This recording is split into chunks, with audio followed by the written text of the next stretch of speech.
तो अभी हम लोग कर रहे थे स्ट्रक्चर ऑफ एटम के PYQs, उसके क्वेश्चंस कंटिन्यू करते हैं. When a radioactive element emits successively one alpha particle and two beta particles, the mass number of the daughter element is increased, reduced by 4, remain same, reduced by 2, reduced, increased by 2. देखते हैं. हमने ऐसा question number 10 में भी किया था. Okay, पिछले video में आप देख सकते हो. समझो एक एक्स एलिमेंट है, उसका एटॉमिक नंबर है ए, जेड है उसका एटॉमिक नंबर जेड है, A is the mass number. उसने एक अल्फा एलिमेंट ये किया. अल्फा मतलब हीलियम न्यूक्लियस. हीलियम के पास क्या रहता है 2 और 4. जब भी एक हीलियम पार्टिकल निकलता है तो मैंने पिछले वीडियो में बताया था A is reduced by 4, Z is reduced by 2. ये हो गया आपका एलिमेंट एक्स.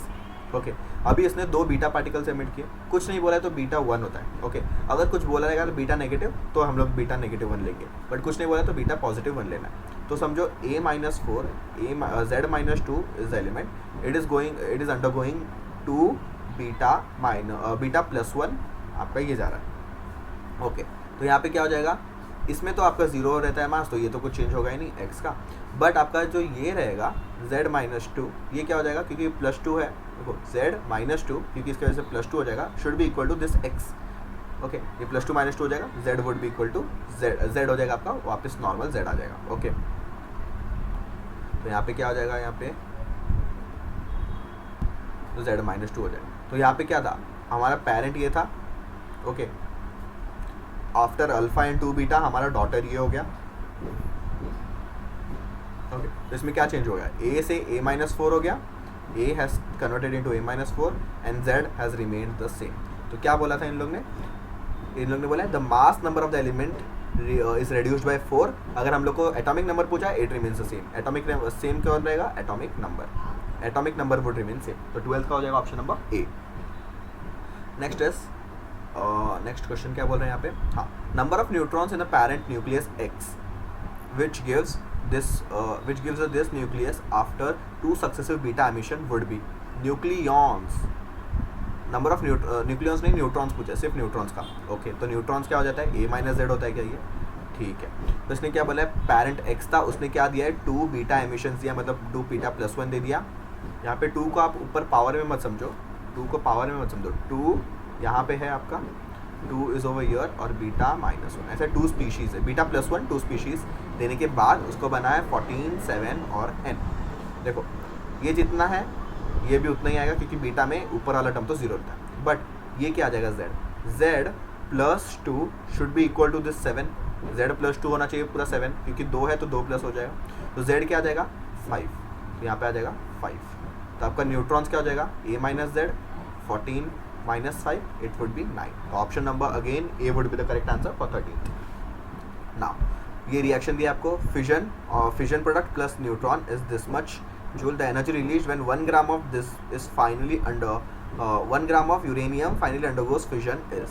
Okay, तो यहाँ पे क्या दिया हमें, एक atom of uranium reacts with 1 neutron to give this much and this much fission products neutrons. ये कंटिन्यूड रिएक्शन है, फिशन प्रोडक्ट न्यूट्रॉन्स आता है और इतना एनर्जी आ रहा है. कितना एनर्जी आ रहा है यहाँ पे 3.2. It is 3.2 into 10⁻11 joule. अगर एक एटम रिएक्ट कर रहा है तो हमें क्या बोला है, 1 ग्राम यूरेनियम रिएक्ट कर रहा है तो कितना हमें एनर्जी मिलेगा. ओके, तो देखते हैं. देखो एक एटम 1 ग्राम में 1 ग्राम, उसका मोल्स निकाल दो. मोल्स कितना हो जाएगा, 1 बाय हो जाएगा आपका 235 मास. ये हो गया आपका मोल्स. इसको मल्टीप्लाई करो Na से तो मिलेगा मॉलिक्यूल्स. एटमिसिटी 1 है तो ये आ जाएगा ये. तो Na by 235 would be the number of atoms in 1 gram. 1 ग्राम में इतने एटम्स है. अगर देखो एक एटम से मिल रहा है इतना, तो इतने एटम से मिलेगा कितना, यूनिटरी मेथड. एक एटम से मिल रहा है 3.2 इंटू 10⁻11 जूल. तो x मतलब हमारे एटम्स कितने, Na by 235 से मिलेगा कितना जूल्स, तो x would be 3.2 into 10⁻11 into Na by 235 हो जाएगा आपका आंसर. ओके, नाउ मल्टीप्लाई इसका वैल्यू सब्स्टिट्यूट कर दो. 6.022 इंटू 10⁻23. ये 11 और 23 चला जाएगा, कितना हो जाएगा, -22 हो जाना चाहिए, सॉरी प्लस 22. ओके, प्लस 22 होना चाहिए. फिर ये और ये आ जाएगा आपका. तो 3.2 इंटू 6.02 अपॉन 235 इंटू 10⁻22 ये हो जाएगा जूल्स में, आपका आंसर आ जाएगा इसमें. तो आपको कुछ नहीं करना है अभी, सिर्फ और सिर्फ सॉल्व करना है. सिर्फ सॉल्व करोगे तो डायरेक्टली आपका आंसर आ जाएगा 8.2 इंटू 107 किलो जूल. पूरा सॉल्व करोगे आप तो क्या जाएगा, तो option number C would be correct. खाली कैलकुलेशन वाला है, मैंने बाकी सब बता दिया। देखो क्या लगाना है बेसिकली, एक एटम से निकलता है इतना, तो 1 ग्राम में कितना एटम से पहले वो निकालो, फिर उसको यूनिटरी मेथड से सॉल्व करो तो आपका आंसर आ जाएगा। In a photo electron emission the energy of emitted electron is, तो फोटो इलेक्ट्रॉन एमिशन के बारे में आप बोलो मतलब photo electric effect, again physics का चैप्टर। देखो फिजिक्स और इसमें बहुत सारे ओवरलैप है। फिजिक्स में जो 3 चैप्टर न्यूक्लियर फिजिक्स के, एटम, न्यूक्लियर और ड्यूअल नेचर, तीनों का ही थोड़ा थोड़ा कंसेप्ट इसमें भी है एटम्स पे। तो अगर आप केमिस्ट्री का एटम्स खत्म करते हो तो आपने फिजिक्स का भी कुछ हद तक न्यूक्लियर फिजिक्स खत्म कर दिया है। और न्यूक्लियर फिजिक्स बोलने से सबसे तीनों की तीनों है, न्यूक्लियर फिजिक्स बोलने का मतलब तीनों के तीनों चैप्टर कंबाइंड है। तो इसलिए एटम अगर करोगे तो यहाँ वो तीनों के चैप्टर्स के थोड़े थोड़े आपके हो जाएंगे इसमें से। अगर आप वो तीनों चैप्टर खत्म होंगे, एटम्स तो मोस्टली हो जाएगा, एटम का चैप्टर मोस्टली कंप्लीट होगा।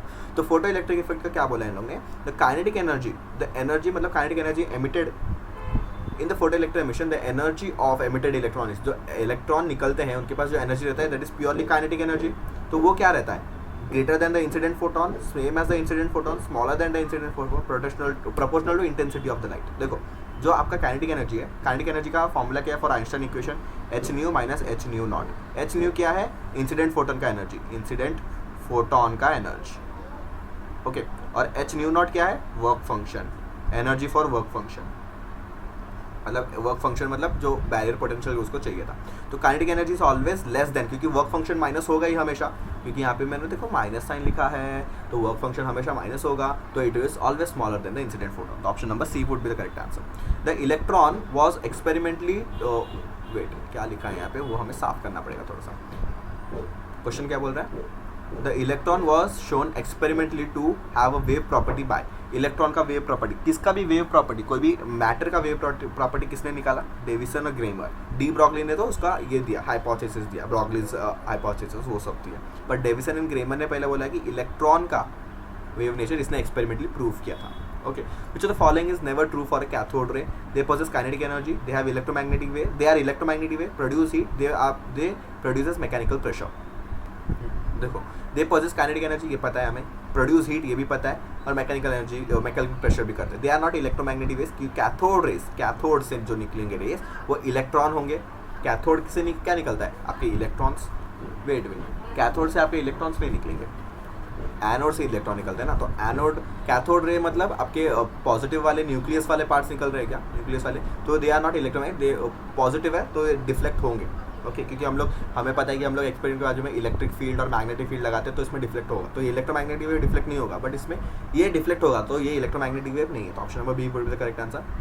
In a radioactive decay, an emitted electron comes from, emitted electron comes from the nucleus of atom. Nucleus से इलेक्ट्रॉन कैसे आएगा, orbit with principal number 1, inner orbit, outermost orbit. It comes from the outermost orbit. Obviously innermost orbit से आएगा। देखो पहली बात तो इन लोगों ने न्यूक्लियस के एटम के न्यूक्लियस से आएगा क्या, नहीं, कभी भी नहीं। It comes from the outermost orbits. If an isotope of hydrogen has 2 neutrons in it, the number that its atomic number and atomic mass number would be respectively. Isotope के पास 2 neutron है, देखो हाइड्रोजन के पास normally 1 रहता है, तो देखो isotopes का मतलब क्या है, same atomic number, variable atomic mass number. तो एक के पास कितना है, 2 न्यूट्रॉन है, 2 न्यूट्रॉन है मतलब उसका एटॉमिक मास नंबर 3 हो जाएगा क्या, तो मतलब इन लोग ट्रिटियम की बात कर रहे हैं, ट्रिटियम की बात कर रहे हैं। तो उसके पास क्या बोला है, एटॉमिक नंबर कितना है इसका, 3, सॉरी एटॉमिक नंबर 1 है, एटॉमिक मास नंबर 3 है, तो रिस्पेक्टिवली बोला है। तो option number D would be the correct answer. अच्छे से देखना पड़ेगा हमें, क्योंकि अगर 3:1 कर दिया तो आप घर पे आके बहुत रोगे, क्योंकि ये बहुत ही ईजी क्वेश्चन था, आपको आता था, घाई के चक्कर में आपने गलत कर दिया। Emission of an alpha particle leads to, again ये तो मैंने आपको बताया भी था पीछे क्वेश्चन में, decrease by 2 units of atom charge on atom, फिर increases 2 units of charge on atom, कुछ इंक्रीज तो होता नहीं है, कुछ भी डिक्रीज ही होता है। अभी मास ऑफ एटम 4 से डिक्रीज होता है, चार्ज 2 से डिक्रीज होता है, तो करेक्ट क्या है इसमें, 20 का ए करेक्ट है, ओके। तो नेक्स्ट टॉपिक पे आते हैं, Bohr's model of hydrogen atom and spectrum, ये सब ठीक है। If radius of second Bohr orbit of helium ion is this much, what is the radius of third orbit of lithium ion, okay. तो radius का आपका function, radius का आपका क्या है, 0.529 इंटू n² z एंगस्ट्रॉम में, ये हो गया आपका रेडियस का फॉर्मूला, ओके। रेडियस ऑफ क्या बोला है हमें, रेडियस ऑफ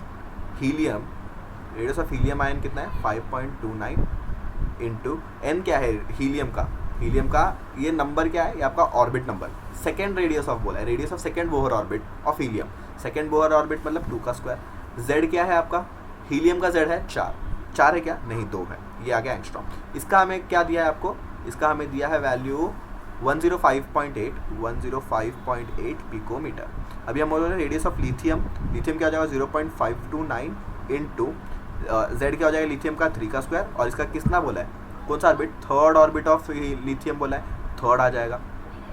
ओके, तो यहाँ पे एक्स हमें ढूंढना है, तो इसको दोनों को डिवाइड कर दो, इससे ये कैंसिल, ये 2 से 1 कैंसिल, ये 3 से 1 कैंसिल, तो 3/2 would be equal to 105.8 picometre. Picometre में रखो क्योंकि क्वेश्चन में क्या दिख रहा है, पिकोमीटर ही दिख रहा है आंसर में भी, तो यहाँ पे एक्स हो जाएगा, x would be 2/3 of 105.8 picometre. Okay, मैं अगर इसको हम लोग ऐसे ही सॉल्व करेंगे। ओके, इसको अगर 2 से मल्टीप्लाई करोगे तो 2/3 ना, 2/3 को हम लोग क्या लिख सकते हैं, वेट 105.8 16 10 11 1 2 211.16 आ जाएगा।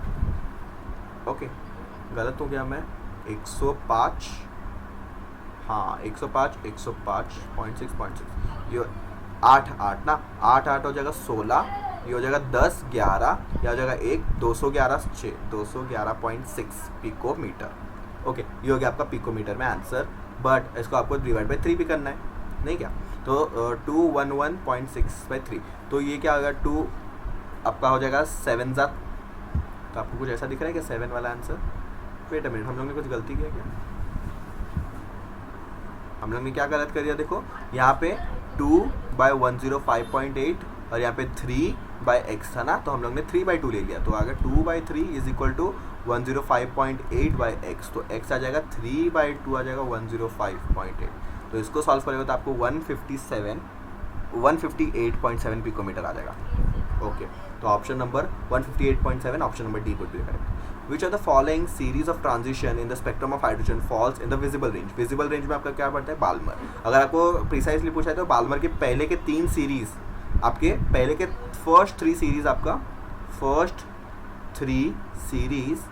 आपका बाल्मर में पड़ता है। ओके, मतलब विजिबल रेंज में, तो बाल्मर अगर बोल दोगे तो चलेगा, तो option number B would be correct. Okay, in hydrogen atom the de Broglie wavelength of electron in second orbit is, second orbit में, तो यहाँ पे क्या बोला है, de Broglie wavelength of electron in second Bohr orbit. Okay, देखते हैं, तो देखो बोहर ऑर्बिट में second electron 2πr is equal to n lambda, ये हमें पढ़ते हैं क्या, तो हमें लैम्डा पूछा है, 2πr/n हो जाएगा।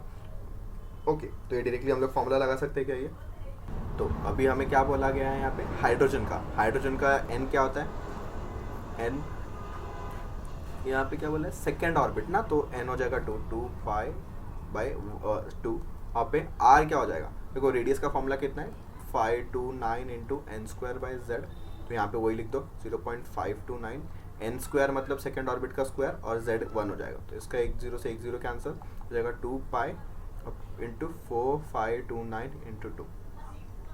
ओके, सारे के सारे चीज़ें मल्टीप्लाई करोगे आप, सारे के सारी चीज़ें मल्टीप्लाई करने पे आपका आ जाएगा आंसर, ऑप्शन नंबर आ जाएगा आपका सी। पाई के टर्म्स दिया है, तो पाई के टर्म से पहले निकालने की कोशिश करो, देख लेते हैं पाई के टर्म से। देखो हमें ऐसा कुछ आंसर दिख भी रहा है यहाँ पे, ठीक है, देख लो, ये हो जाएगा 4, तो 529 इंटू 4 करोगे तो आ जाएगा 2211 के आसपास कुछ आ ही जाएगा, क्योंकि 5 4 20 होता है, और ये 29 है, तो अप्रॉक्सीमेटली आ ही जाएगा, तो हमें रफली 11 आ जाएगा, तो ऑप्शन नंबर आपका, ऑप्शन नंबर यहाँ पे सी करेक्ट हो जाएगा, रफली आ जाएगा। ना based on the equation energy कुछ ये दिया है, ओके वेट, एनर्जी ये दिया है, certain conclusions are written, which of the following which of them is not correct पूछा है। Larger the value of n, larger is the orbit radius. देखो अगर लार्जर हो गया तो ऑर्बिट रेडियस, क्योंकि r is equal to n² होता है, अगर ये ज़्यादा हो गया तो ये ज़्यादा करेक्ट है। नेक्स्ट क्या बोला है, equation can be use to calculate change in energy when the electron is change, yes, n equal to 1 the electron has more negative energy and n equal to 6 which means then does in n6, which means that the electron is loosely bound in the smallest allowed orbital, नहीं, it is tightly bound। अगर हम लोग नीचे जाएंगे orbit कम होते जाएगा तो it is tightly bound, तो ऑप्शन नंबर सी ही गलत हो गया।